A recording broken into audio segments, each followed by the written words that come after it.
Good evening, everyone. My name is Weronika Czyżewska-Poncyliusz, and I'm a program director of Dilemma Academy, and it's my great pleasure to welcome you to our second webinar from the Dilemma Academy webinar series. I will just briefly say a few words about the program in general for those of you who are joining us for the first time, and then I will hand it over to our great panelists to continue with tonight's subject. Just briefly about the Dilemma Academy program. So it was initiated by Borderland Foundation and international partners, Institute for Central East European Strategy from Uzhhorod, PEN Armenia, and Literature Initiative Georgia, together with individuals, writers, researchers, artists, poets and activists from Central Europe and the Caucasus. The dilemma in the name stands for Dialogue Mobile Academy. We started this initiative 2 years ago, encouraged with the geopolitical momentum, but since then we work hard to make it a long-term program.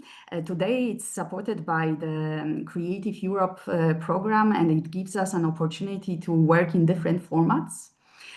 So we do have mobile academy meetings. That's the thing about Dilemma Academy. It's mobile. It travels between Ukraine, Poland, Armenia, and Georgia.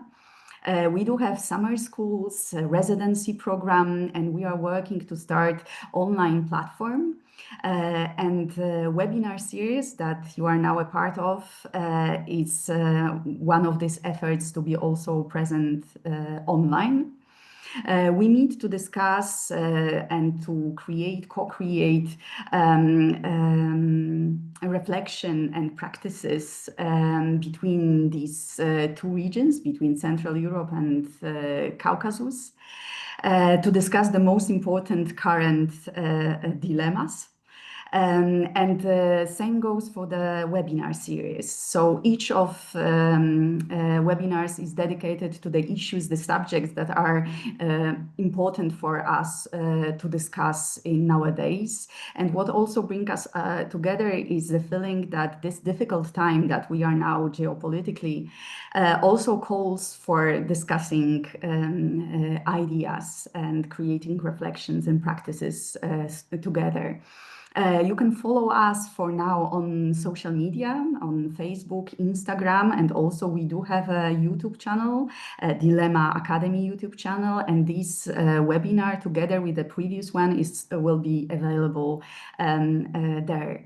So I just wanted to wish you a great evening, a good discussion, and I invite Dan Treveli to tell you more about tonight's subject. Thank you, dear Veronica, for introduction. Good evening, everybody. Today we have a very interesting event with very interesting topic, Georgia, Armenia, and making of European modernity. Main objective of the webinar is to analyze Georgian and Armenian European identities on historical, geographical, cultural, and social levels. Georgia and Armenia, as a heart of Caucasus region, have always been a natural crossroads of multiply cultures, but our society's aspirations were always European.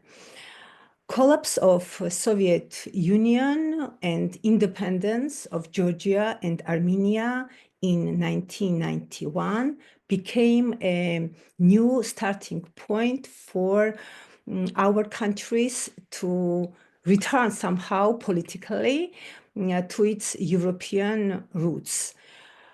Georgia and Armenia declared their Western principles as the basis for their country's development, despite very active Russian propaganda. And in 2023, Georgia was granted European Union candidate status, and in 2025, Armenia's parliament adopted the bill on the Armenian government to begin the process of gaining membership of EU. Now I have honor to introduce our participants, speakers from Georgia and Armenia, and moderator. So our speaker from Georgia, Salome Jashi, documentary filmmaker. Salome is co-founder of Documentary Association Georgia, DOGA, and member of European Film Academy and Documentary Association Europe. Her works have been granted with different prizes at different international festivals and cultural platforms. Berlin Art Prize in 2024, and in the same year, European Cultural Award Kairos. Vigen Galstian, our speaker from Armenia, art historian. Vigen is an art historian and curator based in Yerevan. He holds a PhD in art history from the University of Sydney. From 2020 to 2023, Vigen led the Film Heritage Department at the National Cinema Center. He currently serves as the curator of photography and head of exhibitions at the National Gallery of Armenia. And in 2023, he founded the Manban Archive of Visual Culture. And now I would like to introduce our moderator, Zal Andronikashvili. Zal is a research fellow at the Center for Literary and Cultural Research in Berlin, and a professor at Ilya State University in Tbilisi. He studied history and philology in Tbilisi and Saarbrücken, and received his PhD from the University of Göttingen in 2005. His academic work focused on Georgian, Soviet, and post-Soviet literature and culture. And as a public intellectual, Zal regularly comments on political developments in Georgia, contributing essays to German public broadcasters, as well as to Frankfurter Allgemeine Zeitung, TASS, and other media. So, dear speakers, dear moderator, stage is yours. Thank you so much, and wish you very interesting event. Well, dear, thank you very much indeed for this kind introduction. Thank you, Veronica, for your introduction to Dilemma Academy seminars. And our topic today is Georgia and Armenia in the making of European modernity. Well, this title might come as a surprise for many of you, but the idea is to contest the regular view of Georgia and Armenia as a Caucasus region, which is peripheral to Europe, and to ask why are we telling this narrative again and again? Maybe there are some other stories to tell. And this we will try to do together with Salome and Vigen. So I will ask with the first question. The first question will be more or less a political question, because the political developments in Georgia and in Armenia are very important now, and they are, of course, also important not only for our countries, but also of some importance, or maybe of some greater importance, for the European Union. In recent months, we have witnessed a dramatic political divergence, while Armenia has openly abandoned its so-called multi-vector policy and now is initiating a clear reapproachment to the European Union after years of close alignment with Moscow. Georgia seems to go in an opposite direction. In Georgia, an increasingly authoritarian government is actively obstructing the EU association process, despite a very, very strong public support for integration. So, Salome and Vigen, may I ask you both to briefly comment on these recent developments in Georgia and Armenia before we start with our questions of European identity, European belonging, cultural belonging, political belonging, and other forms of association with Europe. Thank you. Maybe we'll start with. Okay. Hi, hello everybody.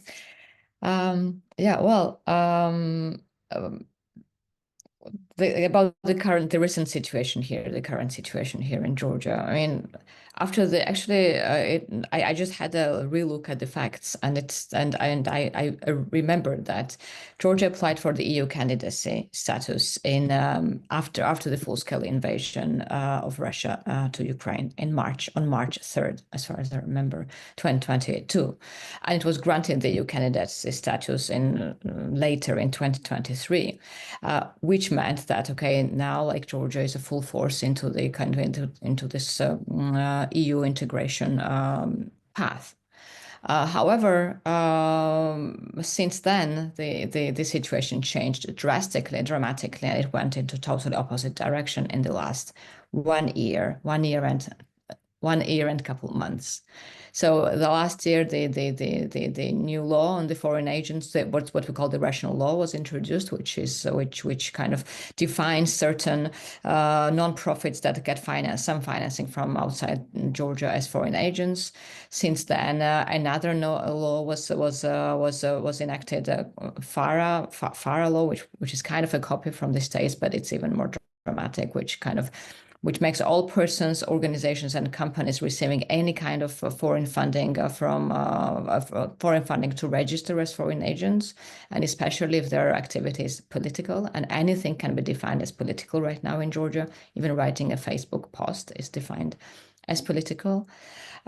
We have a law on an amendment in the law on grants, which means that any nonprofit wanting to receive a grant from outside Georgia, the donor organization needs to register the grant, and this is followed by certain obligations of reporting reporting data to the government, which might not be very very pleasant for most of the organizations, I should say. We currently have over 70 political prisoners. In the past 2 weeks, almost all opposition political leaders have been put in prison, except one political leader. They're now all in jail. We have a poet in jail, we have an actor in jail, we have students in jail, we have women in jail, one of them being a journalist. She is facing 4 to 9 years in jail. So yeah, this situation is quite dramatic, and it's developing every day. Actually, every Monday. I say every Monday because Mondays are days of parliamentary sessions, and these are the days when the new laws, a wave of new laws, are introduced. So every Monday, we're waiting for amendments or introductions of new laws that repress freedom of expression, freedom of assembly, and that repress, basically, that betray the democratic values that Georgia has been aspiring for since so many years. That's briefly. Thank you very much, Salome, for this brief but very dramatic introduction of this situation in Georgia, and it's indeed developing in a very difficult direction away from the EU, which brings me to the question to Vigen. So in Armenia, something happens, which is the development is quite opposite to Georgia, which gives a new hope that Armenia will now approach closer to the European Union. So maybe you will tell us a little bit more what is happening now and how this reapproachment of European Union, to be correct, is going on and ahead in Armenia. Thank you, Zal. Well, I'm probably not the best person to give a basic overview or a rundown of this very, very complex situation that we're facing in Armenia, but also regionally, obviously, because the situation in Georgia has a very direct impact on the political scene in Armenia. However, I just want to make a little corrective here. I mean, in your initial question, I mean, the way you framed it, it was that Armenia was pulling away from its multi-vectoral policy towards a more Eurocentric orientation. And if by that you mean that Armenia has been pulling away from its dependence on Russia, then yes, absolutely. You know, the government has made pretty explicit, has made its objectives very explicit in terms of lowering its dependency from Russia. And kind of attempting to remove itself from Russia's field of influence to the degree that it is possible, and is actively and quite aggressively pursuing integration with Europe, which is not really anything new in the sense that this leaning towards European integration has been part of the general sort of political paradigm, even from the days of the first president, Levon Petrosyan. But you know, in a sense, up until 2020, it's been pursued under this in a more decorative manner rather than in the manner that it is being done now. At the same time, Armenia is actively developing, from what I can observe, you know, as not a political commentator, but just as an ordinary citizen currently living in Armenia. It's actively pursuing economic, political ties with and cultural ties with the broader region in Asia and the global South as well. Like, for example, it's the government's relationship with India is a case in point, you know, and also its ongoing relationship with Iran, which isn't really entering the proper stage of development because of pressures from Russia and also Europe and USA, obviously. Just for example, just before the war, the Israeli-Iranian war, Armenia held joint military exercises with Iran, which were, of course, quite symbolic in nature. But you know, these things matter in terms of how one presents oneself on the global arena of realpolitik. So I actually think Armenia is continuing to pursue a very multi-vectoral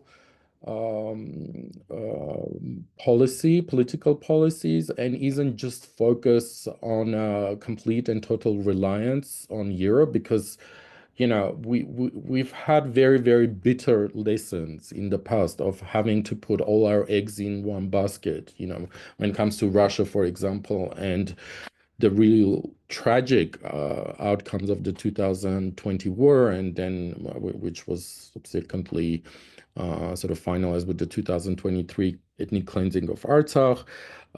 So it's a question of mitigating the relationships one can muster in this extremely chaotic and complex situation. So, for example, while we're very much reliant on, for example, the European monitoring mission to keep this very fragile status quo and peace in the country, especially down in the south.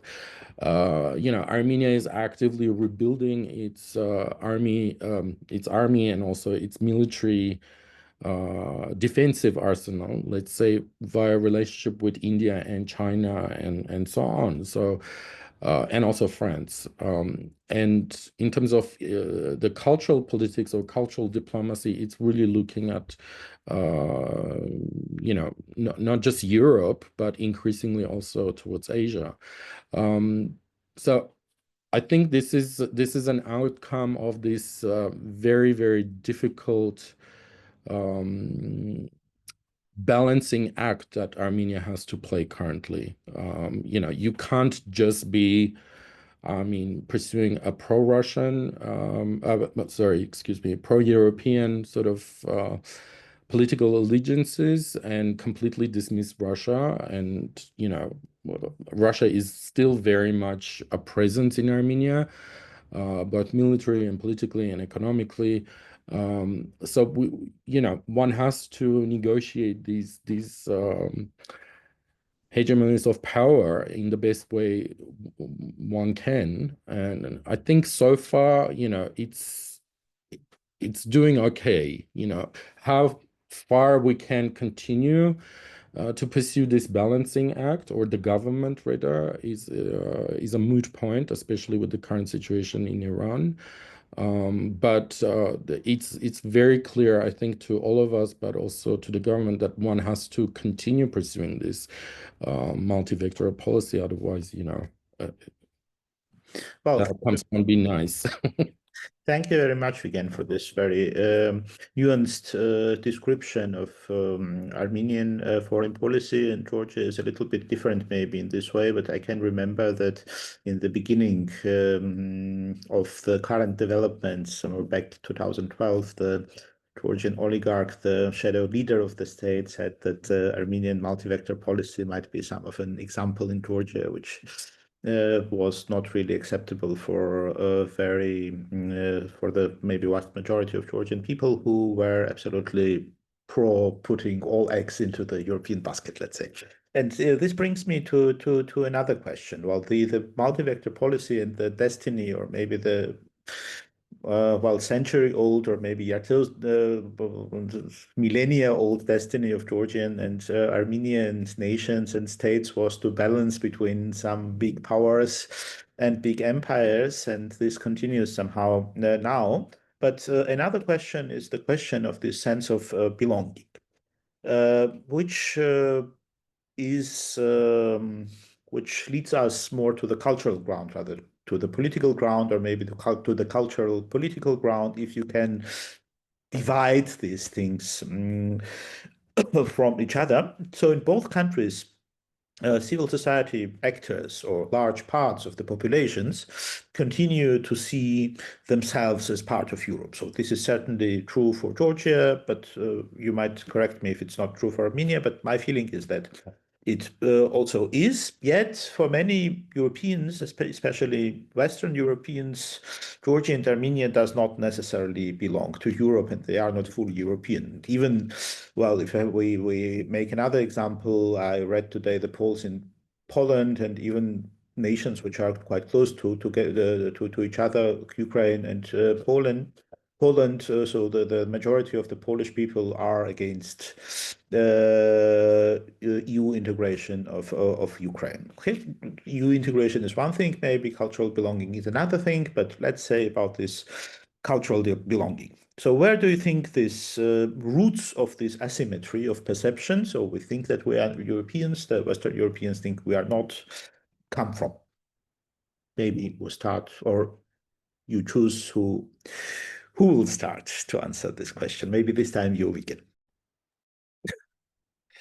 Okay, that's a hard one. As all identity politics and questions of belonging are, look, I have to kind of make one thing pretty clear, and I would argue very strongly in favor of this notion that, at least when it comes to Armenia, but I'm pretty sure it's the same scenario in Georgia as well. When we're talking about European civilization and European identity, or European values, and also when we're talking about the Eastern or Oriental sort of civilization and values, which we, of course, in our countries, we primarily associate with Islam, they're both, for our cultures, certainly for Armenia, these sort of these structures, these models are positioned as other. So when it comes to identifying with one or the other, we're talking about, making a very conscious and also political gesture of identification with European selfhood or European civilizational project, or whether we're, and of course, when we're talking about the more conservative parts of the society, there's a very ironic conflict in the sense that there might be a cultural identification with an Eastern or Oriental sort of structures of cultural identity or social identity, but at the same time you have this Islamic component, right? Which for Christian nations like Armenia and Georgia is a problem. The Islam or Islamic culture is our cultural other. So what you have at the end of the day is this hermetic notion of belonging and identity, a kind of a self-enclosed notion of Armenianness or Georgianness. And forgive me for, of course, Salome can correct me, but I think, these scenarios are very, very similar and echo each other, that aren't located in any particular framework of either Europe or the Orient. They're entities in their own right. And this notion of exclusivity, when it comes to cultural selfhood, is very, very strong in Armenia. Hence, when it comes to debates on Europeanization or entanglement with the European project of whatever, modernity, etc., we're talking about real efforts to overcome these hermetic constructions of identity that see Armenianness as something outside of these wider frameworks. To what degree this has changed in the recent years, certainly since the internet, certainly since COVID, or certainly since the 2018 revolution, it's difficult to gauge because, I mean, there've been questions, there's statistics, etc. But at the end of the day, you have a very segmented society when it comes to identity politics and this sort of identification with either European or Eastern or local paradigms of belonging. So the more so-called progressive part of Armenian society is, of course, Western-centric and sees Armenian culture as being a representative example of even kind of pre-European modernity, etc., and so on. And hence, of course, it is a model that is located within the Western civilizational project.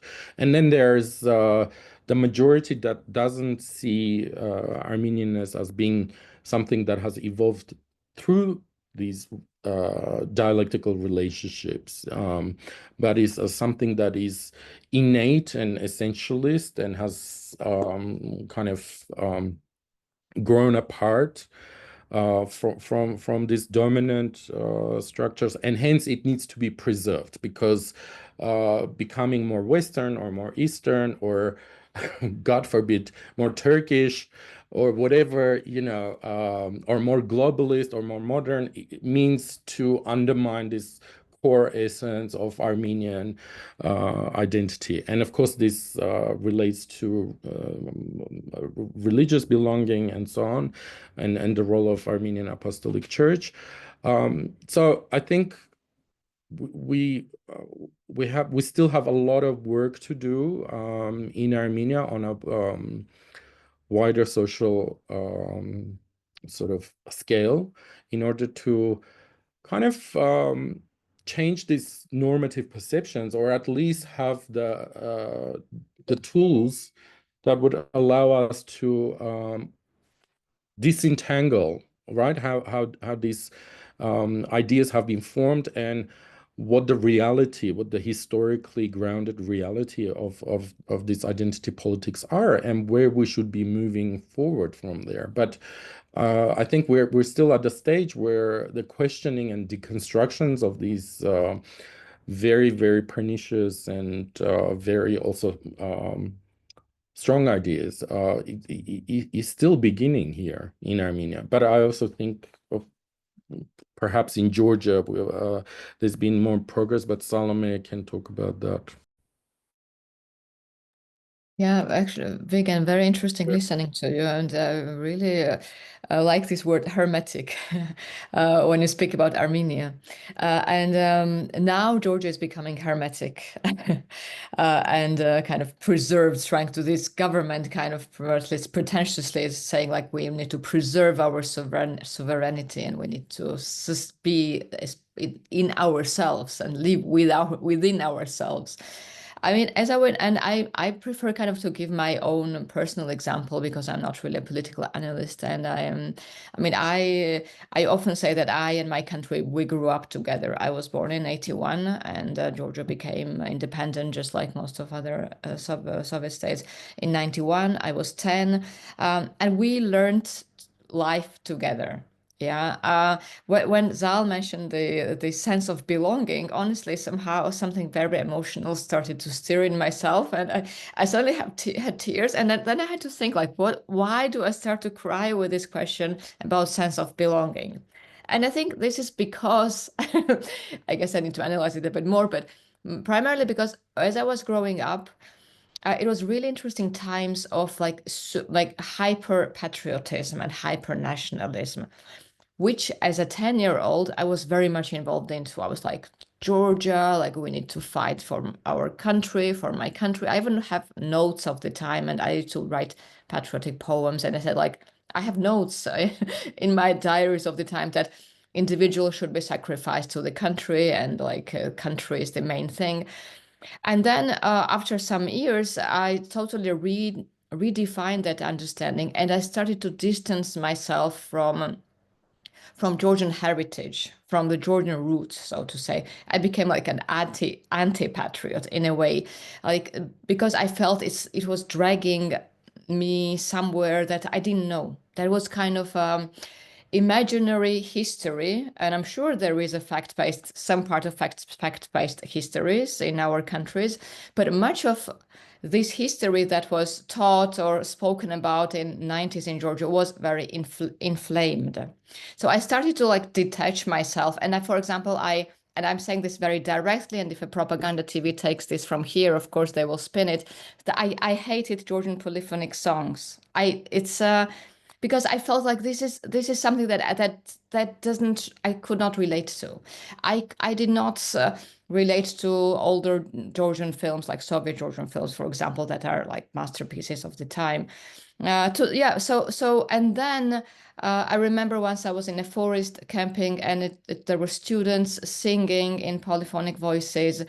And it was beautiful, and that's when I rediscovered. It was an example of how I started to rediscover Georgian culture through experiencing it and appreciating through this first-hand experience rather than learning it from some like top down, right? So why am I saying this? Maybe this is a long story, but as I was growing up, Georgia was growing up to be a European democratic country. Georgia joined Council of Europe in 1999, and this is very early times of the Georgian history. And there was never any question at that time or from that time on, like coming out of the dark 90s, whether Georgia is European or not. I mean, we're not speaking about EU, right? It's an entity. It's an entity. It's not like it doesn't necessarily include or have a pretense that it includes like all of Europe as a cultural or organism, right? So there was even like actually when I was thinking about the topic of today's meeting or panel discussion, I was thinking, okay, now we start to question, where is Georgia in Europe? Like, does it belong there or not? Because this was never a question until now. And it's true what Zal said, that the civil society, what we call a civil society, but I think arts and culture representatives were very much part of this group, they were, and we thought so. And if I say as, like in plural, we considered ourselves as European because we were participants in creating the state. And the idea of European democracy is, to me, is a participatory democracy. It's not like the kind of governance system that either Soviet Union had or Russia had, or like our eastern or southern neighbors had, most of them, but rather it's a state when we as ordinary citizens, not coming from any privileged backgrounds, ordinary citizens, we are taking part in creating this state. So that is why I think, I'm not sure, Azal, if I'm answering your question or about also the sense of belonging. But yeah, I do feel that I belong to the European culture as such, because just like others in my country, we have shaped this state. And yeah, of course, I understand the other side of Western Europe, like thinking, who are these newbies wanting to be part of the EU, like dragging behind, like economically and in terms of values, human rights and environment, which is also kind of, which is understandable because the strong states that created EU, whether it's like Germany, France, Netherlands, Italy, they laid the foundation for Europe. And of course, it's not so easy to kind of open your doors and accept those who are weak, who might also make you weak. On the other hand, expanding and bringing other people together with you under a cause, it also makes you stronger, but also maybe vulnerable, just like with the case of Hungary being part of EU, that makes kind of undermine certain democratic principles. So yeah, anyway, it's a very complex issue, but I try to give a bit of review of what's like, so get some things out of my head here. Well, thank you very much, Salma. But this is precisely the question, and I will continue to dig deeper maybe with the next question. But before I do this, I want to remind our dear audience that I'm not the only person who can ask or may ask questions to Salome and Vigen. You can also do this, maybe starting from what we have now. So I have now in Berlin 1837, maybe 9 o'clock in Tbilisi and Georgia, so in 25 minutes, let's say, and then you can ask whatever you want to ask. But now I will just continue to frame these questions because it's very important, I think, for Georgia and for Armenia to discuss. So you are right, Salome, in saying that these things were never discussed. Lots of things were taken for granted and never actually the society. But nevertheless, it was very interesting that we were speaking of this Armenian exceptionality as the core of the Armenian identity, or maybe also as a ratio of the Armenian foreign policy as well. And Georgian foreign policy, which might be a little bit different, but still this kind of belonging to Europe, or whether Georgia and Armenia belong to Europe, is a new, not a new topic. In 1910s, it was debated in Georgia, at least, very strongly, and as I know, in Armenia as well. And in the Soviet Union, so for the Soviet Union, Georgia and Armenia were the states which provided Soviet Union with the prehistory, antiquity, and also European history. So there were three main arguments of saying why we belong to Europe. And the first one was the historical argument, and that is also what we can mention, is Christianity. This is very important. So we are the first Christian nations, let's say, Georgians, Armenians a little bit earlier, several years. And so that's why we belong to Europe, because we are the first Christian state. The second argument was the cultural argument. And it says that Georgian and Armenian cultures have always been part of European cultural history, part of this Byzantine Commonwealth. And even if we think, for example, about this renaissances that Georgia and Armenia had before the Renaissance in Europe. So the cultural argument says we were European before Europe became European. And the third argument is what you said, Salome, which is also very interesting. This is the political argument, and this is not rooted in history anymore, but it is rooted in the current politics. So it says, let's forget the past. What matters is the present, and what matters are our shared values, democracy, human rights, rule of law, right? And that's why Georgia and Armenia might belong to Europe more than maybe to Iran or Russia or Turkey or whatever, right? So which of these arguments you think can still be made, or which are closer to your hearts? Salome? Yeah, well, yes. I mean, there is this argument, of course, like that. I mean, it's either connection through wine or connection through mythology of Argonauts, the connection with the Byzantine Empire and the Christianity that kind of make Georgia a European state. And I mean, this is up to historians and those who believe that modernity should be defined by history. I mean, and probably it is in a way defined. And yeah, okay, I understand it and I follow it, but I'm not an expert to claim on any of that. And as I said a bit earlier, I also feel a bit distanced from the history as such, and from arguing with the historic with things or facts or imaginations in the history. However, of course, we cannot neglect certain historical ties to European culture. However, Georgia has also had very close historical ties with other states, countries that were in the north and in the east. Having a historical tie with Russia does not make us a Russian state, and having a historical tie with Prussia, with Prussian Empire, for example, does not make us Prussian, right? Or Oriental, or it's. But yeah, of course, I mean, we can argue how much is which direction, and of course, European direction has had a very vivid place in the past. However, I mean, I can argue on the current modern level that today, I think what brings, do I have to prove why why Georgia deserves to be part of Europe? But I mean, yeah, as I said, I mean, I myself working in film, I totally see myself and the people around me that I work that are either my colleagues or people who work in arts and culture. We see ourselves as part of a European community, and that is very clear. And I don't think that like anybody in the wider European community argues about that. And it is very much about the kind of values we carry, or the kind of work we do. Of course, I mean, we cannot say like something is particularly European and something is particularly Asian in arts and in contemporary arts and culture, of course. But yeah, I mean, I don't know. It's in a way easy, and on the other hand, very hard to answer your question. But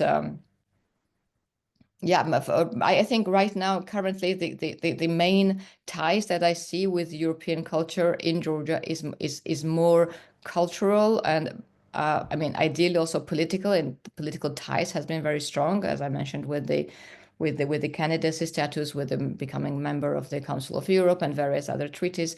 But yeah, like to let the politics aside, which is very fragile, which turned out to be very fragile, the cultural ties are definitely there, of course. Thank you, Salome. Again, how do you see this arguments? Are they relevant at all? Look, of course, I mean these arguments are relevant, but I don't see any one of them as being anywhere near adequate, because like when we're talking about European alignment or a kind of this sort of belonging or not belonging, etc. We have to talk also from our positions today. It's like, what does that mean? I mean, being part of Europe or adapting European identity structures or political structures or civilizational, let's just say civilizational structures, right? Because it's like you can't just idealize this Europeanhood into a set of nice democratic principles that are just logical for everybody to adapt. I mean, you're adapting an entire system of thought which is ideological, right?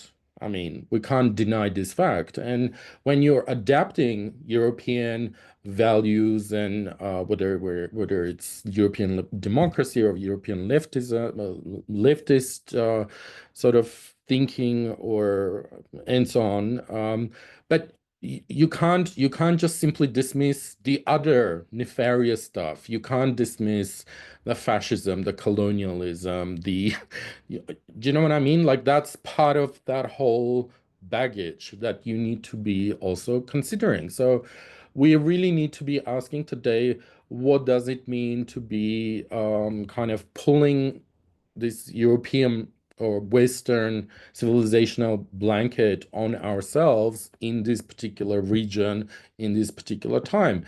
Is it actually all that good? Because, I mean, we have seen also this constant and progressive failure of the European project, you know, whether it's democratic or civilizational or modernizing within the region. It has effectively failed to mitigate this constant rise of nationalism, ethno-nationalism, and it has failed to sort of police in a state sense or intervene in this horrible political chaos that is happening in the region. So, I mean, I'm very conflicted also as a scholar of modern art history and contemporary art history about these sort of allegiances or alliances, you know, between us and Europe. And we're talking, you know, Salome was discussing about, yes, this European orientation of Georgia, but also this intrinsic ties with Russia and also Persia.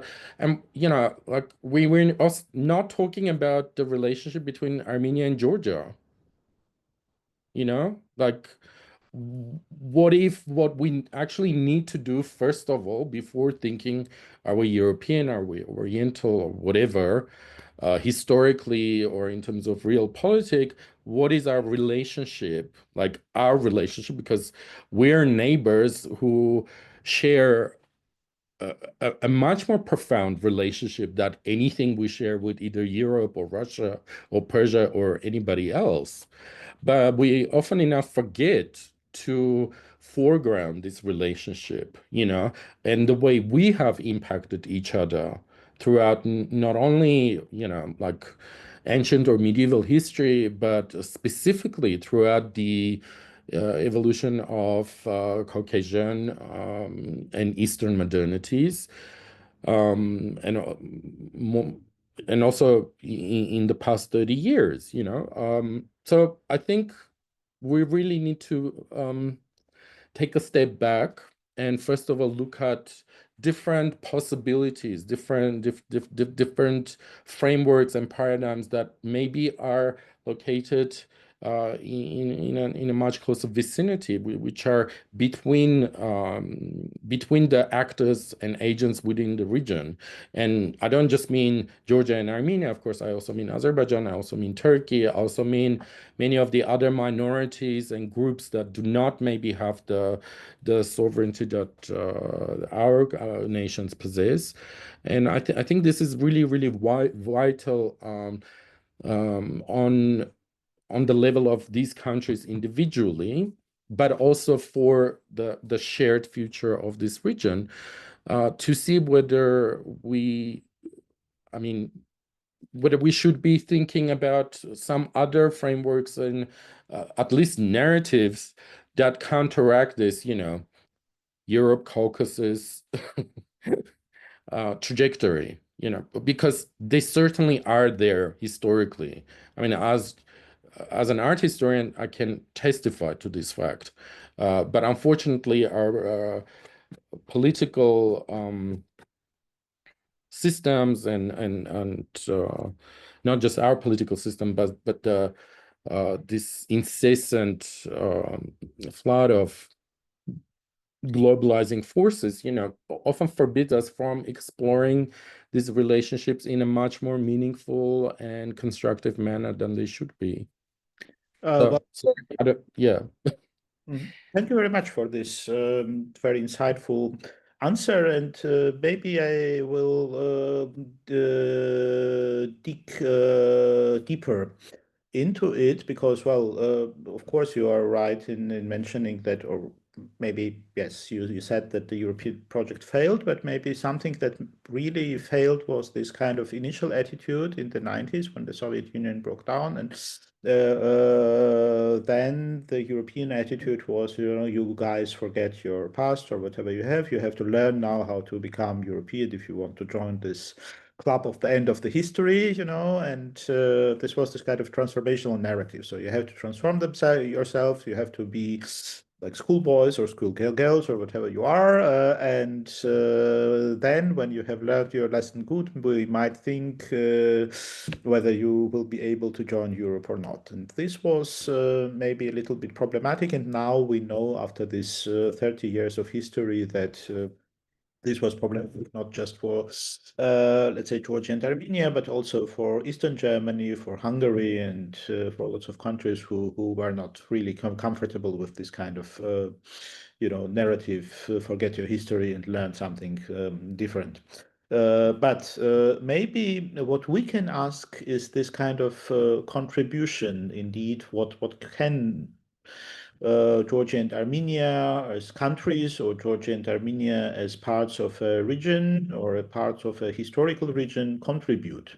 You mentioned things like modernity in the Caucasus, Georgia and Armenian modernity, which were sometimes very close to each other, or maybe even undifferentiable for some periods. So maybe you can give examples. Maybe one hint I will give, and this is a political hint, was this Transcaucasian Republic, which existed several months, but was a quite unique experiment for the beginning of the 20th century, because it was not imperial but multinational, it was social democratic, it was very innovative in its ways. So at the perceived margins of Europe, something really innovative emerged, but it was, well, it fell apart because of the pressure from other empires, let's say. So maybe you can tell us something about this share that we bring to not as a receivers but as a makers of what is or what can be called a bigger European project or Eurasian project, or however or project of modernity, let's say, without its geographical borders. I'm assuming you were directing the question at me, Zal. So yes, you're absolutely right. The Transcaucasian Federation was kind of a forerunner in many sense, a very experimental sort of political project, geopolitical project that lasted for very, very short time. And of course, at the time, right after World War One, I mean, this territory was in such shambles in every possible way. I mean, it was undergoing such profound transformations that something as idealistic as a Transcaucasian Union or a federation was, of course, not going to be possible. And we have to remember that that project had its own sort of I mean, it was also part of the Soviet project, right? Up until 1920, I forget exactly when the republics properly separated from each other.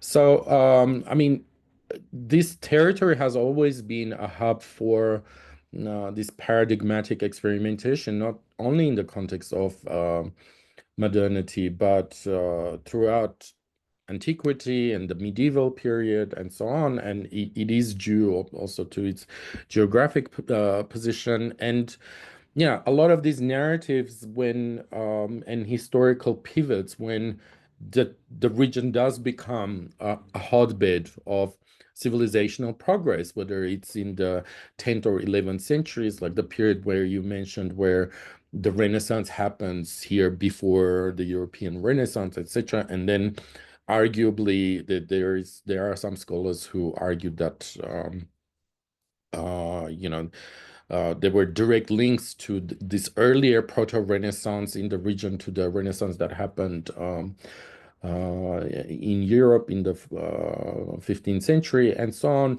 But I mean, we don't really need to be kind of playing these before and after games, you know, when it comes to contributions to these wider cultural and civilizational projects, because, you know, historically, I mean, if we reject that Eurocentric or Westernocentric view of history, where all history leads to the European civilization, we can see that any point on the map can potentially become an important and a vital center and a pivot for generating this civilizational project, for becoming an arena or a catalyst of this progress, developmental progress. And, you know, somebody like Arturo Escobar, a scholar, a very modest scholar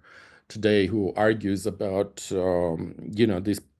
He's got this idea of the post-developmental theory, where he rejects the European model of development, of civilizational development, in favor of something much more pluriversal, where multiple parallel modalities of cultural epistemology can exist, you know. And I think in the Caucasus, we have been, especially in the past, certainly since the European Enlightenment, we've been sort of pressed, or our intellectuals, our political leaders have been pressed into pursuing this European model, right, of emancipation, while erasing, completely in some cases, erasing local and indigenous modes of ontology or social structures or whatever you might have. And I think that there's so many narratives that we have, and so many scenarios that we have forgotten or we have lost. Certainly, I can state that in relation to Armenian cultural modernity and cultural history. And part of my job as an art historian has been, in a sense, to excavate these narratives, at least for these past 200 years, where we're talking about the emergence of the Armenian Enlightenment and the Armenian modernizing project. And you know, just to finalize, I mean, one of the clear, I mean, my thinking and my approach about this is that, you know, even if you may not be a hub of proliferation or generation of these ideas, let's say in the Armenian case, it's been very, very difficult because for so many centuries, the nation has been without a state. But it's played a vital role in proliferating and actually putting into practice many of these ideas that have come from Europe. For example, only the second time a group has made an attempt to write a democratic constitution was by the Armenians based in Madras in India in the 18th century. You know, and it just is just one example out of hundreds, where you looking at a group, stateless, dispersed, yet completely engaged with these structures and movements of social and cultural progress at various corners of the world. And these are people who actively help to nourish and put into practice these ideas that in some cases, certainly in the 18th century, were mostly theoretical, you know? So this is something that certainly when it comes to Armenians, they have brought to this project, and they have played a key part in, let's say, manifesting a lot of these theoretical or philosophical notions on the ground. And I think this is something that we also have generally tend to dismiss, this role of interlocutors and moderators. Sorry, I've talked for such a long time, but No, absolutely. It is an absolutely important insight that we have to remind ourselves, because we are just, and if we are speaking about, contesting this kind of power or master narratives, we should do it even with these narratives of, some kind of, well, European centrality or Eurocentral narratives, which are dominant in a way and were less criticized, at least maybe in Georgia. Salome, what is your opinion? So how can we, should we participate or bring some share, or is it where we are bringing some share in these times, in our times? Is it Europe? Is it global scale? Is it are there some ideas, or what is our let's say Georgian modernity or contemporaneity about in culture? Yeah, it's all very complex and interesting, your questions, Al, and what you spoke about vegan. Yeah, I mean, multiple things are running in my head, and thinking how to express it all. I don't think we should, and I mean, and actually, no, with should, I had another argument, like, it's not about should, or it's not about must, it's what's about what comes out of us organically. Where do we stand organically? I think this is important. And Vegan mentioned that like politicians have had quite some pressure to pursue European model of emancipation onto its people, so to say. And yeah, during the times of Mikhail Saakashvili from 2009, after the Rose Revolution, there was this feeling in many of in Georgia that that the government was pushing a bit too hard to create a new person, a new individual, and that is their phrase that I have heard myself, and that was quite obvious, to create a new individual that would adhere to the European standards, so to say. And of course, this was a very much a pushed situation, which did have had a kind of backlash, which is having a backlash today. However, I think even without this kind of push, I mean, if their policy had been milder and not based on should, but rather what is coming out there organically, Georgia would still be continuing its path towards European values. And of course, we can discuss what is Europe with its colonial past and its fragility that it is experiencing right now. And I wouldn't want to agree with the idea that the EU has failed, because thinking in where we are in this world as a small country with 3.5 million, where do we stand, and what do we lean on? I don't feel, and maybe this is a bit different from vegan, I don't feel that we can just be there by ourselves, preserve ourselves in a kind of a can, and stick to our hegemony, and this is who we are, and we're not letting in anything, we're not letting out. To me, just like the country of Georgia or the world, or I mean the life, it is very much a living organism, a changing organism, where each of us are contributing to it. And the idea of kind of saying like, okay, Russia is not Russia, not Asia, not Europe. I think this is very much an isolationist policy, where we don't belong to anywhere, and we only belong to ourselves. I don't find this rational, and I find it a little bit too ambitious, and it doesn't make sense. The idea of EU, of the European community, was exactly to to help each other in economic development and in creating a safe space where human rights is protected and where it is possible to develop on a common ground. I don't feel that just like for an individual just living by its, I mean, maybe it's a different thing, but at least for a country like us, like a small country, just saying, okay, we develop by our own and we do what we want in this crazy world, absolutely crazy world. I think it is important we find something to lean on, whether it's Europe that has failed, as you have mentioned, or if not that, then it's Russia, or then it's China, and there's not much more. And as to the question of us, like Georgia and Armenia, coming together in the ancient history up to today, I would like to agree. We agree and emphasize that we Georgians and Armenians, or Georgia and Armenia, after 90s, we've grown quite separated. And I guess that there are several reasons for it, but one of the reasons I see is that Georgia defined its policy as something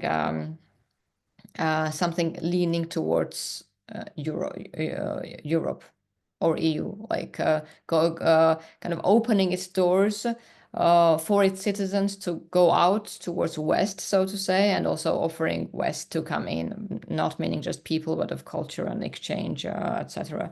While the situation in Armenia was rather different, and it had, as you mentioned, this bipolar policy with strong presence of Russian even military there. So there was this kind of maybe division into politics and thus life in general, including arts and culture. So even if there was some connection in arts and culture, still there was not much. And I think this is something that we really missed out, and that is something that we didn't do right as individuals or as institutions or as countries. Absolutely, and we kind of lost close connection. While the connection between, historically, even in recent history, the connection between Armenia and Georgia was kind of enormous and very, very important, extremely kind of tied to each other. If you look at Tbilisi was mostly populated by Armenians. It was a kind of an Armenian city at some point. So yeah, I mean, to ignore this, we have a joint artist, joint filmmaker, Sergei Parajanov, who Armenians say he's Armenian, who Georgians say he's Georgian, but we cannot try a way to articulate it in another way other than argue about it. So yeah, there has been more division after 90s than connections, and I think in these fragile times and turbulent times, it is time to reconnect, if I say it very, very briefly. Well, thank you, Salome. And once again, I want to remind our audience that you can now ask your questions to Salome and Vigen.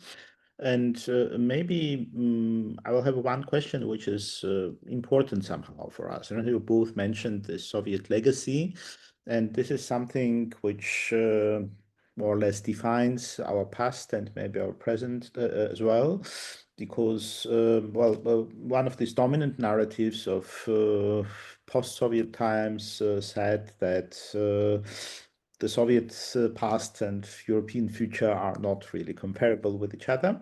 But still, we share this strong heritage from Soviet times, which you also mentioned, Salome, with this famous Soviet Georgian filmmakers, and we have also famous Soviet Armenian filmmakers, literature, music, whatever. So it's a huge cultural heritage. So how can we, or what is the relation to this Soviet heritage? Is it somehow accepted? Is it a rupture? Is it a continuity? So how can we, or should we, or could we deal with this? And then maybe we can speak separately about Parajanov a little bit more, because he is one of the greatest examples of what we are talking about.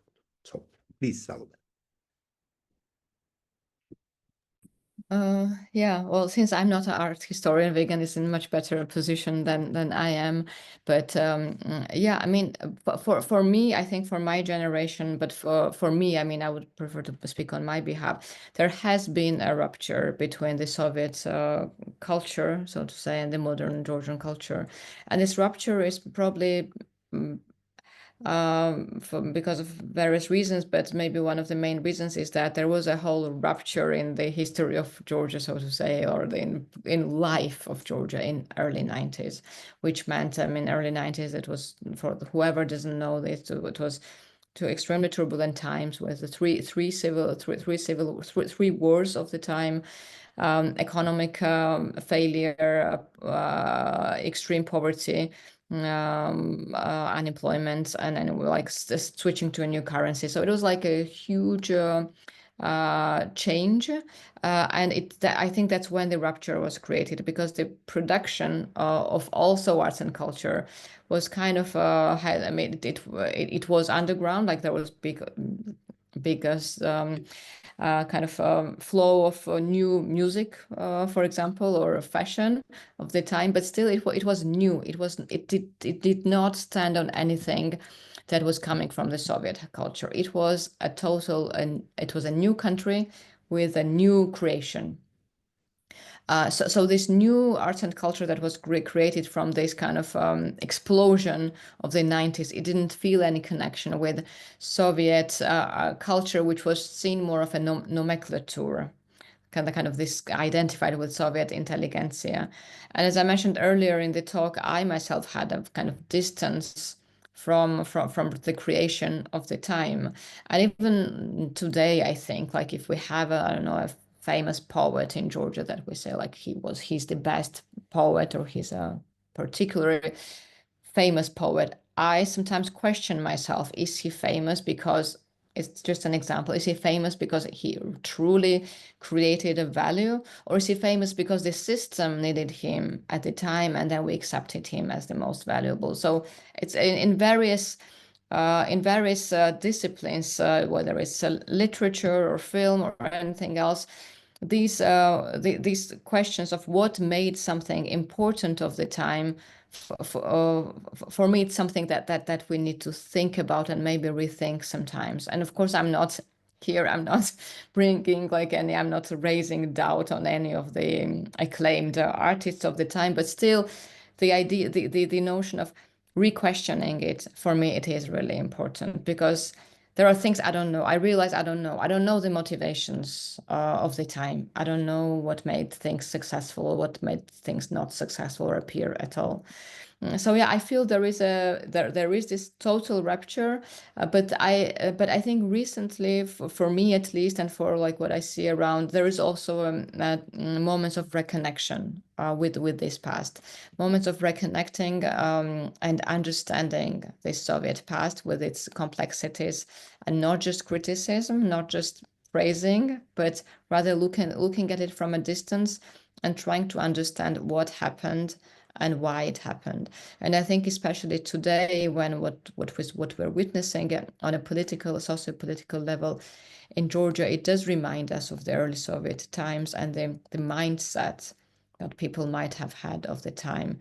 Yeah, it's a possibility for us to understand also how it worked back then. So yeah, I'm not sure if I answered your questions, Al, but Yes, you did, of course. Yeah, before I go to Vigen with the same question, I want to remind our audience that unfortunately you cannot raise hands. Just write your questions into Q&A, and we have already several questions. But before it, maybe Vigen, how you see the Soviet heritage in Armenian context. Well, very conflicted, of course, as Salome indicated.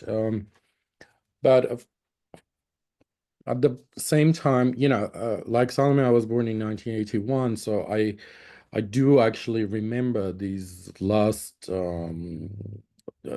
the first, let's just say, the first conscious years of my life have been under Soviet Union or its dawn, and I remember very clearly how it was falling apart, And everybody was in this euphoric state of hope, even though in Armenia the economic and political situation was atrocious. Like, I mean, we had at least 3 years where there was no water, electricity, transportation. There was mass immigration out of the country, but there was this sense of elation, which was very palpable about this sense of separation and entering of or the emergence of a new era of this delinking and relinking with the progressive global democratic forces of the West. That was the utopian dream that everybody was kind of had jumped on the bandwagon of, let's just put it that way. And of course, very, very soon and very clearly, it became apparent that this utopia did not exist, that in fact, what we were facing with the West was this disenchantment, in fact, that the Soviet project had failed, because the Soviet project was, in fact, West's last utopia, in a sense, right? So with the end of that project, we had to enter this sort of late capitalist system for which nobody was prepared for. Certainly not Armenia. I don't think Georgia either. But anyway, the point was that for Armenia, for a very long time, there was a process of detachment from the Soviet legacy as something that was prescribed and that was dictated and indoctrinated and had to be kind of exercised out of the collective national body and consciousness. The irony was, of course, that at the same time that this process was supposedly taking place in a very real manner. So, for example, monuments were being torn down, factories were being privatized, textbooks were being rewritten, etc. And all this enormous cultural and economic ecosystem that was left after the Soviet Union was being torn to shreds, right? On the justification that it's Soviet, it's evil, it's false, and we need to be rid of it, whether it's economic or cultural or whatever. And the irony was that at the same time that this was happening, Russia, the neo-imperialist Russia, was indoctrinating itself in precisely the same terms into the post-independence Armenia. So, of course, the situation in Georgia was slightly different, not slightly, but radically different in the sense that, with this actively pro-Western policies and direction, Georgia antagonized Russia, but decided very early on that it wasn't going to allow these kind of neo-imperialist processes to take place. But in Armenia, we kind of fell back to the pre-Soviet, in fact, legacy of Russian presence and Russian hegemony. And in a sense, what resulted was this misuse and misrecognition in many ways of what the Soviet at least cultural project was to a degree. Of course, it was an evil empire, blah blah blah, that killed lots of people and colonized and so on. But at the same time, it was a remarkable civilizational experiment. I think to this day, I believe it was the most interesting civilizational experiment of the 20th century. And I think the fact that we failed to realize, and to this day, we failed to realize that Armenia and Georgia were, in fact, part of this globally important and radically progressive at the time, at least in the 1920s, civilizational project is kind of very saddening, because yes, we can detach and look at this legacy, and we need to look at this legacy critically, but that really means looking at it critically and not simply positioning it as something that is the other of our primary historical trajectory, like some kind of a blimp that happened in the 3,000 or 4,000-year-old meta-narrative of Georgian or Armenian history. It was one of these very important and I think exceptional, really exceptional topuses as far as political and cultural experimentation is concerned. And certainly when we're talking about models of global modernity, I mean, this is it. This is a very specific example of sort of non-European, but also a kind of universalist to a degree, a model of modernity that we were inherently part of in shaping and bringing to life. You know, the fact that it failed, and I think, of course, it's good that it's failed because for many reasons, but to completely erase this legacy as an entirely negative experience is just ludicrous. First of all, I think we need to work so much more with the memory, but also the heritage of the Soviet past, and bring out the things that are absolutely necessary to us today in terms of knowledge, in terms of experience, especially in the socio-political sort of realm. But you know, Parajanov is a case in point. You know, you mentioned him. You know, and I'm going to simplify this and kind of turn it into yet another stereotype. But you know, and it's been said many times over that a filmmaker like Parajanov could not have existed, simply just wouldn't have emerged in any other context other than the Soviet one. It is, as much as Parajanov is a product of the cultural traditions and environment of Tiflis or Tbilisi that shaped him, he is, as a filmmaker, entirely, to my mind, a product of the Soviet cinematic industrial ecosystem. And you know, in the 1960s, like, it just, a filmmaker like Parajanov would not have happened in the West for many reasons. We find many similarities, of course. We might say, oh, well, there's Pasolini, there's Fellini, etc., etc. But each of these filmmakers and artists is very specific to their context, and they wouldn't have happened in any other context. And the same goes for Parajanov and Tarkovsky and many other filmmakers that emerged in the 1960s during these absolutely fascinating transitions that were happening immediately after the death of Stalin and before the emergence of Brezhnev as a political leader and so on, and this re-emergence of ethno-nationalism as a driving sort of paradigm of collective identity in the 1960s that overtook both Georgia and Armenia in the 1960s. So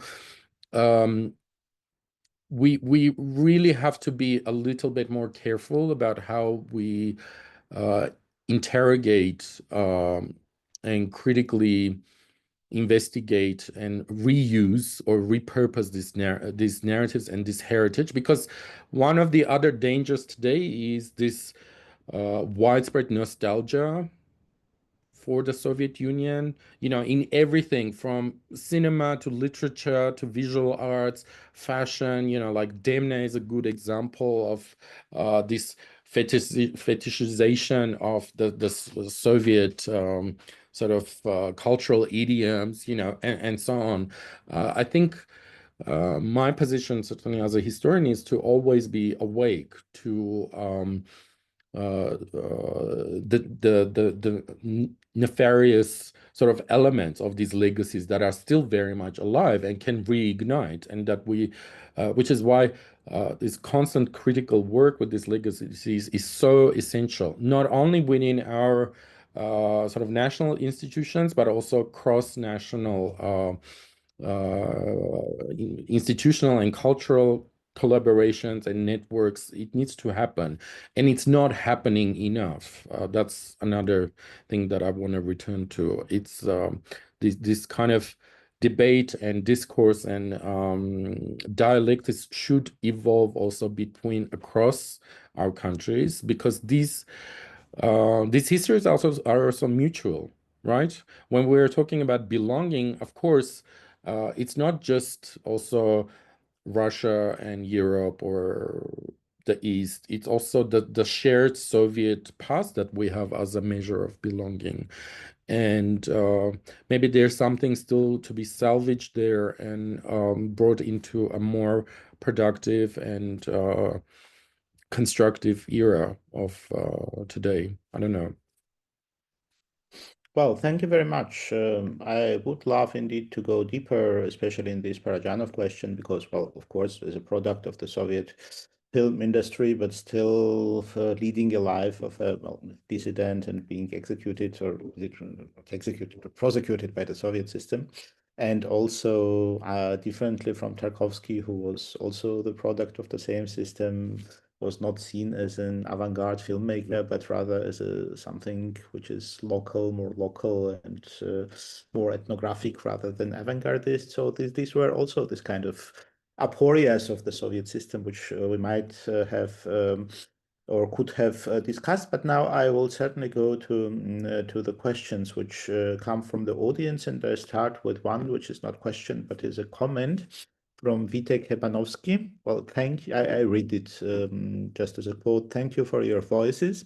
As a sociologist of Polish, who is involved in organizing one Caucasus festival in the borderlands of Georgia, Armenia, and Azerbaijan since 2014, and starting participatory budgets program in Georgia from 2015, I can say that some of the stereotypes work. There is something in Georgian and Polish which would be the unlimited love to freedom. And when Polish are taking part in Supra, which is Georgian feast, falling in love with the Georgian drinking culture, at 4 a.m. we get together to draw the practical roadmap to the world peace. Unfortunately, we were all too drunk to write it down. And next morning at 10 a.m., we need to finish construction of the roof over the festival cinema, and there are no Georgians, no Polish. So it's Armenian and Azerbaijani architects and Ukrainian volunteer who just do it. That's just one anecdote, but thank you. Many inspirations in this conversation, and thank you, Salome, for mentioning participatory democracy. So this was a commentary, not a question, but I will read the question now, which comes from Roman Nestirenka. In your opinion, what could be done to improve cultural diplomacy? And this is something which especially Vigen made very prominent, to see the stronger presence of Caucasian countries on the European stage of arts, literature, and cinema, so that an average European would also realize that countries like Georgia and Armenia also belong to their shared cultural space. From the top of my mind, it's almost like the Eurovision Song Contest is one of rare moments when Europeans are reminded that these countries are Euro too. So who would like to answer this question, or maybe both of you? Yeah, I mean, it's very, in a way, it's simple. I mean, it's about like the presence in various ways. Like the audience is mentioning Eurovision, but of course Eurovision is the only. It's not. I mean, there are so many more platforms, cross-European or international platforms, for arts and culture. So yeah, it is about those host organizations or host events opening their doors to the arts and culture from Georgia and Armenia, which I should say is done in regards to Georgia, at least in film, at least. I mean, as I work in film mostly, I can very easily say that I think that the Georgian film is very much part of the European and international film industry. And there has been various schemes or various acts to include Georgian films and filmmakers as part of the international or especially European film industry. And I think the same goes in regards to much of the different disciplines in arts and culture.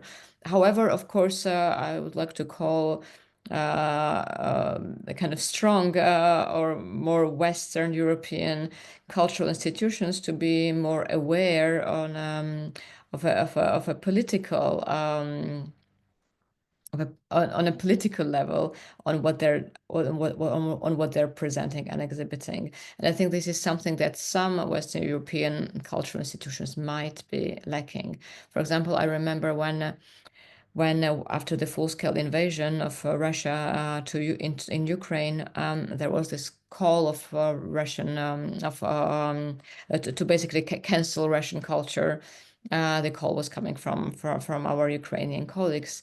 Yeah, I myself was doubting. I was thinking, like, is it okay? I mean, I should say at the time I was saying, is it really? Do we need to really to go that far and cancel everything that is coming from Russia, even if it's critical? And then it was exactly at that moment when I felt doubtful, and then I read it was March, so very soon after the full-scale invasion, I think it was March, one of the cinemas in in Paris, in center of Paris, was screening a Russian classic, a Soviet classic, a Soviet Russian classic comedy that had nothing to do, that kind of idealized the Soviet Russian culture. And that's when I said, yes, let's pursue this. Let's call on them stopping everything so that they have time to rethink what they're doing on a political level, because arts and culture cannot be excluded from wider politics, especially today when it's so charged, when the life is so charged with politics, and it's quite violent. So yeah, I would just call on the Western European institutions to be a little bit, not a little bit, but much more aware of the context of the geopolitics of the region here. Vigen, would you like to add something on this question? Yeah, just very briefly, I just returned from Berlin, where I was the co-curator of a major festival called 100 plus 10 Armenian Allegories, which took place at Maxim Gorky Theater, which is probably the most politically active one of the most politically active cultural platforms in Berlin. And it was a massive event, over 150 artists and an unprecedented exposure of contemporary Armenian art and visual culture and performance art over 40 days. So it was really fascinating to be in that environment where you're like constantly also questioning. It's like, well, what are the reasons behind this kind of sudden attention? It's like, yes, there is the 2020 war and 2023 ethnic cleansing. So, of course, we would be in the center of attention of a leftist political institution in Europe. But then one after the other, I realized that over the past year at least, and throughout this year also, there's a real pattern of major international institutions, not only in Europe, but across the world, all of a sudden taking Armenia, putting Armenia under the spotlight. And this is not an incident. It's like the world didn't just wake up one day and become interested in Armenian visual art and culture. It's because we are of political interest or geopolitical interest at the very moment. You know, I mean, it's very clear to anybody who pays attention to the news that, of course, the world is going to be interested in this region, and the particular players who are not as prominent or visible or significant, but who are nevertheless here and who are in some ways resisting the dominant power regimes within the region and trying to kind of sustain themselves politically without entirely being subsumed by either, I don't know, in our instance, Russia, or it might be in Armenia's instance, like the Turkish-Azerbaijani tandem or whatever. So these interests towards countries and cultures like the Armenian one are always in many ways predicated by political conditions. This I completely believe, especially when it comes to contemporary art market policies and contemporary art diplomacy. And this is just the reality, and we have to take that into account. And unfortunately, of course, or maybe fortunately, I don't know, in the case of Armenian contemporary arts and certainly filmmaking, we have not been integrated into the European stream in the way that Georgian contemporary art and Georgian cinema production have been. I mean, they're integrated in the very literal sense of the world by being part of the systems of production, systems of manufacture and distribution and reception. This has not been the case with Armenia. And you know, if previously I would bemoan this fact, it's like, oh, you know, why do these idiots in the government, why do they sleep on the sidelines? Why don't they sign this treaty and that treaty in order facilitate the entry of Armenian creatives into this vast pool of European cultural production?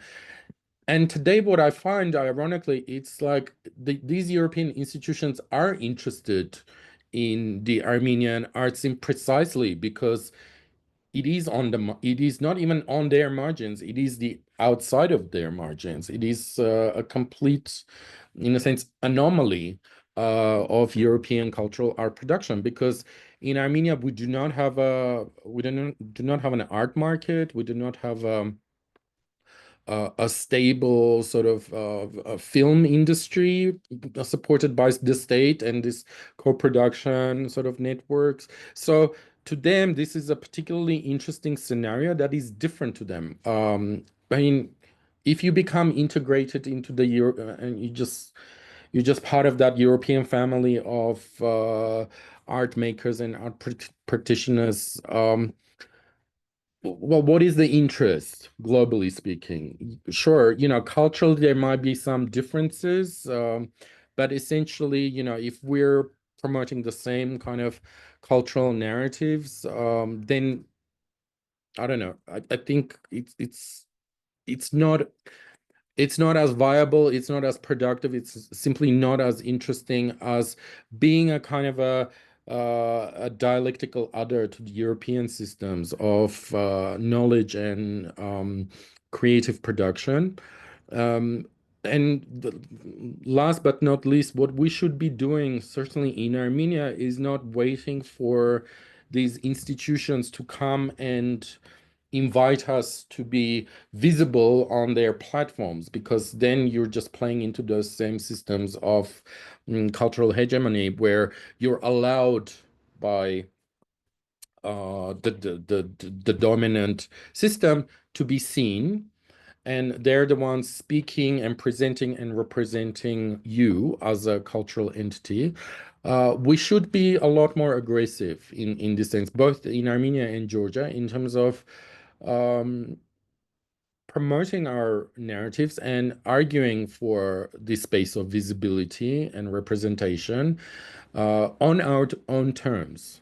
You know, I think this is absolutely vital. We should not just be passive receptors of these institutional sort of handouts where you know, somebody calls and we're there to kind of talk about our losses and pains and our cultural traditions and so on. We should be there with concrete proposals. And I think, you know, when it comes to certainly the Armenian scene, if you have something interesting to say and to show and to present, the world the world will listen. Because there's such a lack of interesting new ideas and paradigms. So if anything has something interesting and new to say, the platforms are there, and the visibility will be there too. So that's my 2 cents on that subject. Thank you very much, Vigen, and I want you to compliment on this wonderful exhibition in Gorky Theater in Berlin, which I attended and saw, and this was a really great cultural event for Berlin, even for Berlin, which hosts a lot of very good cultural events, but this one absolutely outstanding one. So we have 6 questions and exactly 20 minutes left. I don't want to risk that we just shoot our YouTube or our Zoom session. So I will take 2 questions at one and ask for maybe shorter possible answers. So we have one question which comes, I think, from Medea Metravelli. It's a question for Salome. Do you agree with some European narratives that brand Georgia as a balcony of Europe? This is one question. And the other one is from Vera Skvirskaya, who is an anthropologist from Copenhagen. Hello, Vera. She has a question respective the role of the Orthodox Church in Georgia and Armenia in relation to the vectors of alliances, EU and Russia. So these are the first 2, and please, if possible, give short answers. Yeah, I will answer first, as the question was to me. If I think Georgia is a balcony of Europe, I have never heard this expression, honestly. I don't know, if we look at the Europe as a building, yeah, then maybe, or maybe Armenia can become a balcony of Europe rather than Georgia. Yeah, but yeah, I mean, it is. I don't know. It's, yeah. Of course, Georgia is on the border, just like Armenia on the border between Europe and Asia. So it is in a way kind of in between. Yeah, whether we call it a balcony or a door or whatever. Yeah. But yeah, I mean, as far as I understand the question about the Orthodox Church and Russian influence, right? That's more or less that's what it was. Sorry, I don't hear you, Zal. You're muted. Your microphone is muted. Yes, churches in Georgia and Armenia in relation to the vectors and alliances, EU and Russia, both. Yeah, I mean, in Georgia, the church has been very much aligned with Russia. It's quite obvious, and that has been since quite some years. While right now, actually, it's really interesting that and government has always used church, or the church has always used government. I mean, these 2 powers were always working together in kind of dominating the opinions and the society in Georgia. Well, what we see today actually is the first time when the government has kind of emancipated itself from the church. The government does not need the church as much.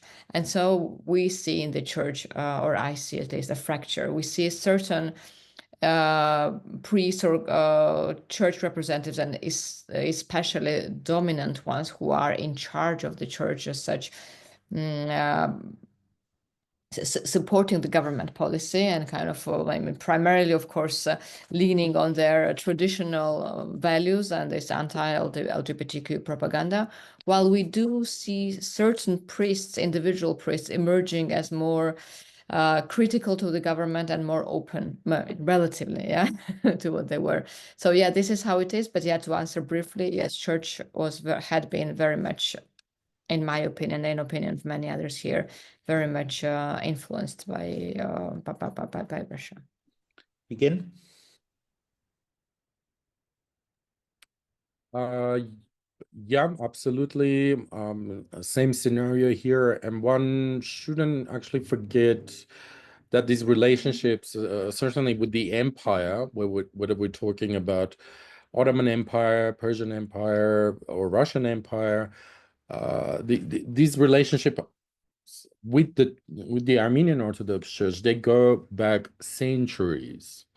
We're talking about an absolutely fantastic and resilient political system when we're talking about the Armenian Orthodox Church that has survived everybody, literally, when everybody else was around and was destroyed. I mean, this is a structure that has managed to preserve itself intact for over 1700 years. And of course, it has always aligned itself with the great powers. And certainly in the instance of Armenia's independence, instead of the church kind of aligning itself with this new as yet emerging sovereign state, which was really fragile, weak, and unstable, and wasn't yet formed in any way. Of course, the church, as a completely formed and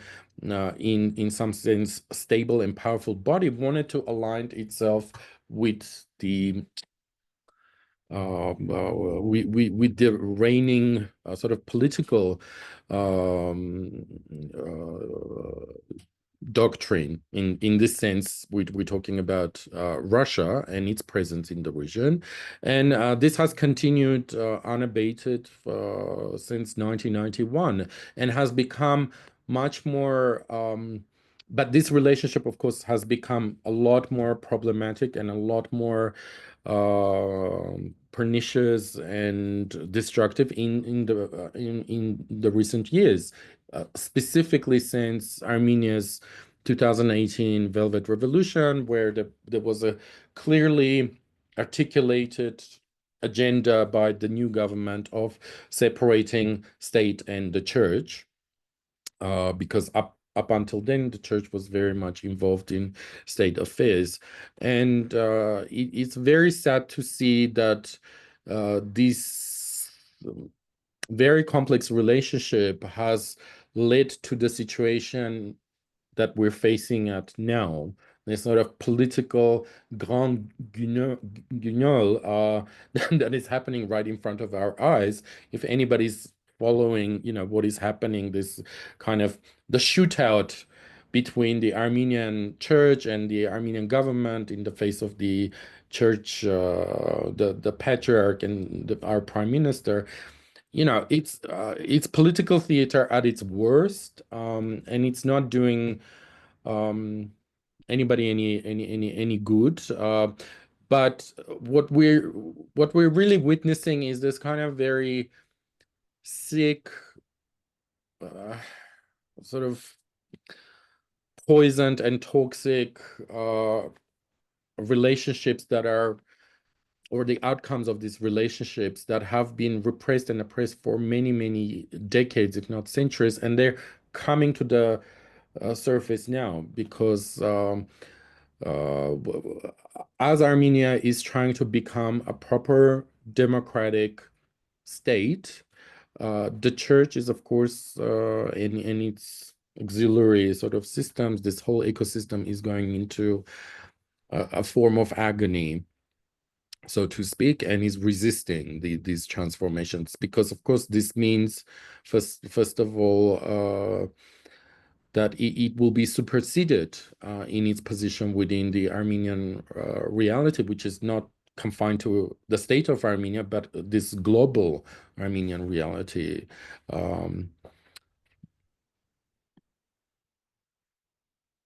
Thank you, Vigen. And now I will read the 4 questions together and ask for short answers because we'll have 11 minutes left. So, a question from Anastasia Khamenka. Who do you recommend reading, listening to English about the history of Armenia, Artsakh, and Georgia? Not necessarily briefly, also about artists. So maybe you can write this down in the Q&A, which is easier, or you can answer the question. Then we have an anonymous question from somebody who joined a little bit late to the discussion and asked a question which we have covered partly. How could the decolonial discourse in arts and science, if there is something like that, be described? Is decolonial option something to embrace as a way of being together in the Caucasus? And then the question comes from Georg Avetikian, who is working at the Leibniz Institute of Modern Orient in Berlin. So it's a sister institution to mine, which makes me very happy. As mentioned earlier, it took years after 1991 for Armenians and Georgians to begin truly noticing each other. As noting in the opening remarks, Armenia's recent pivot toward the EU and Georgia's current crisis may have renewed interest in viewing them together. But the South Caucasus is incomplete without the third state, Azerbaijan. Should not we aim to include Azerbaijan in initiatives like Dilemma from the outset? This was the third question. And the fourth question and suggestion comes again from Vitek Hebanovsky. I would recommend other Transcaucasus meeting online this week, organized by Armenian Azerbaijani Feminist Collective to free Azeri peace activists sentenced for 15 years of prison. Which it is cause of grassroots and not representative for majority of the Caucasian societies, but change often starts from a small group. And there is a link which you can see in the Q&A. And the question for Salome and Vigen, also for me, where you see the hope for the positive change in the region, which is indeed great question. So thank you very much. And please, short answers in the remaining 9 minutes. Who will start? Salome? Yeah, okay, I'll try briefly. Of course, absolutely, Azerbaijan should be included in these discussions. When I see Azerbaijan being excluded in willingly or not willingly, really, through different reasons, because of different reasons. When I see Azerbaijan being excluded, I might be a bit dramatic here, I fear for Georgia's future. Because, and I'm not meaning specifically the Dilemma project, as I don't know the other project that you run, and I don't mean this panel discussion necessarily, but as Azerbaijan has become more and more closed down, and there is like almost no bird can fly out of it without the permission, so to say, or fly in, or without being watched and observed. I am afraid where Georgia might be heading and where it might be taking the example from. The laws that are being put in place right now, much of them very much mimic Azerbaijani and Belarusian laws. And we know how close these countries are. And the unfortunate thing is that the world or the cultural arenas are starting sometimes to either forget or ignore these territories, as if cutting off a useless limb or a sick limb. And of course, the people who are remaining there pursuing various struggles are losing their voices because of this. And of course, I mean, another kind of more rational reason why we see less and less Azerbaijan, and I observe it myself, is that being visible as an Azerbaijani, it's becoming dangerous. For an Azerbaijani person living in Azerbaijan, speaking at a panel discussion here, it could be endangering their life and freedom.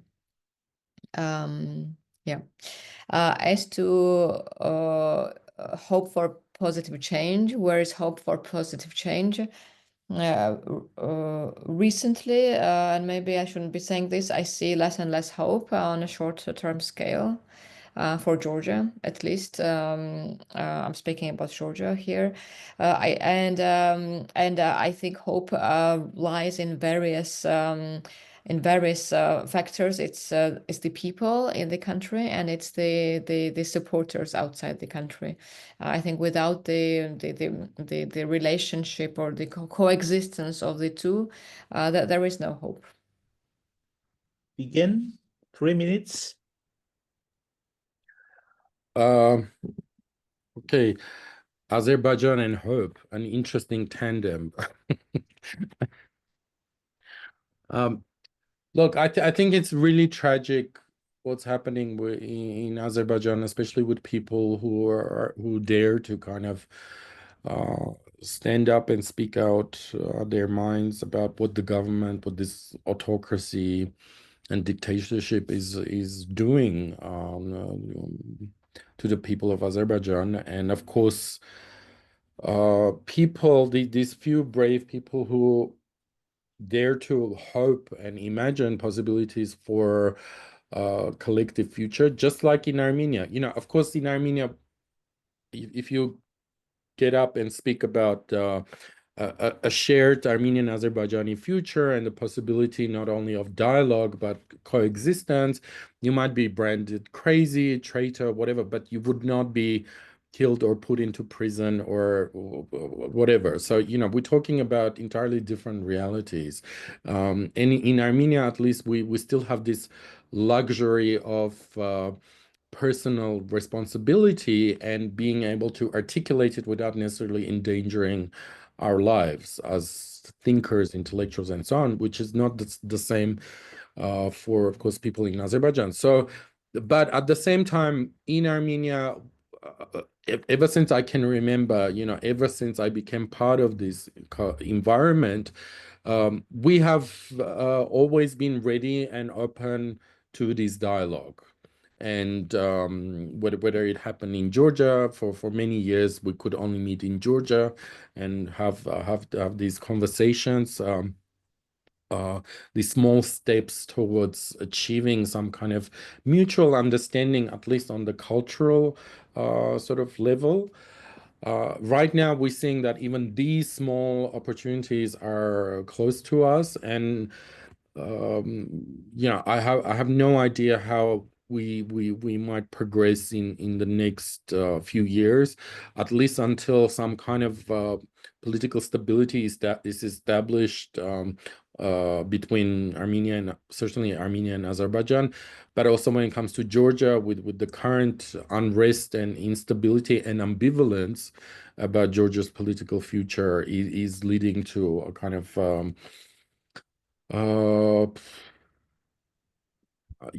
ambiguity in terms of how do we approach this collective future, which cannot not be anything but collective, because we're physically located next to each other, and we're very much codependent when it comes to everything from trade to economics, but also cultural diplomacy. So I think we also, but coming back to the idea of hope, I don't want to just say, oh, look, these windows and these opportunities are being closed down and we were being pressured for speaking out and kind of trying to resist and overcome these horrible regimes and their cronies and their mechanisms and their deadly dominance, etc. But I think we, as artists and intellectuals and cultural workers, it is also our responsibility, our constant responsibility, but also specifically in times like this, in critical times like this, to constantly come up and think and propose and create new forms of engagement, new forms of new tools, new platforms, whatever they might be, that might, because you're kind of going like, okay, well, it's not possible to go to Tbilisi and meet together and have these open sort of platforms funded by EU. Okay, so that model is no longer possible because in think Georgia you can't be funded by EU grants, and Azerbaijanis can't come to Georgia because they'd be imprisoned in Azerbaijan, whatever. But that doesn't mean that there are no other modalities and forms and tools that can be that can be put to practice, new ones. So it's part of our job to also create these new forms.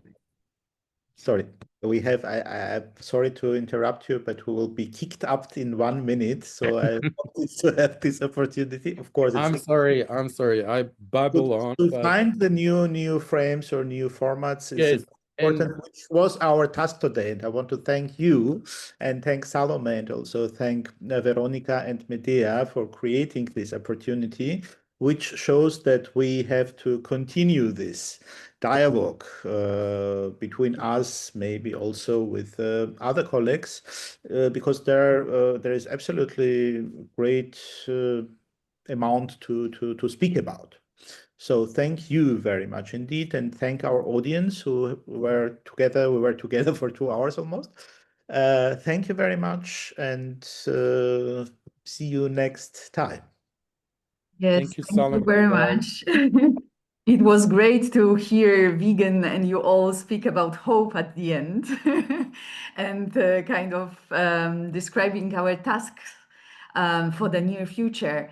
I'm very grateful for this meeting and for the discussion, for your strong voices. And I really hope that we will meet soon, both in virtual space or for the next webinars, but also please do follow us as a Dilemma Academy moving to different places. We just came back from Ukraine where we discussed the dilemma of how to make a difference in the dark times, and all the materials and I think are already available at our channels. The next one is Summer School in Krasnogruda in Poland, where we will be discussing the culture of protest and the culture of rebellion.